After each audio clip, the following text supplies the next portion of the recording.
This is KCRA 3. We begin with breaking news. Thank you for joining us at 6 o'clock. I'm Brittany Hope. We begin with that breaking news in Calaveras County. Crews are battling a wildfire that broke out this afternoon. It's being called the Cosgrove Fire. Cal Fire says it started along Cosgrove Creek Road in Valley Springs. This is video from an Alert California camera in that area. So far, the fire has burned roughly 12 acres and is 25% contained. We've just learned from Cal Fire that crews have been able to stop forward progress on this fire, which is good news. Evacuation orders were put in place for a Calaveras County neighborhood, but that evacuation order has now been canceled. Meanwhile, firefighters continue their fight against the massive park fire.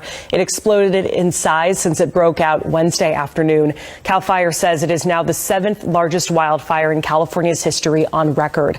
The park fire is also triggering evacuations in multiple counties. So let's take a look at the numbers. According to Cal Fire, the park fire has burned more than 350,000 acres. More than 130 structures are destroyed and 4,200 are still threatened. At this point, there is no containment on this fire. This is a look at the evacuation zones in Tehama and Shasta counties. Parts of Shingletown and Manton remain under evacuation orders. That's that area in red. Those are fairly densely populated areas. We also know the Lassen Volcanic National Park is closed due to the fire. Visitors and park staff have been evacuated and reservations there are canceled. And this is a look at the latest evacuation map for Butte County. The entire towns of Paradise and Magalia remain under evacuation warnings at this point.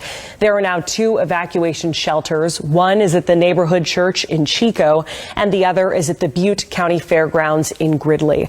KCRA 3's Orko Manna joins us live now from the fire area along Highway 32 in Butte County. Orko, what have you been able to see so far? Well, Brittany, I was here 24 hours ago, and today we are seeing some fire engines drive through the area, but we're not seeing as much activity as yesterday here on the south side of the fire. But I spoke to Cal Fire just about half an hour ago, and they tell me that on the north side of the fire, more homes are being threatened right now by the park fire. You can see the smoke coming off the flames there in the distance. The main concern for fire crews is the dry vegetation, and as you mentioned, this is now one of the largest wildfires in California history, and it's caused a lot of damage over the past 4 days. Here's video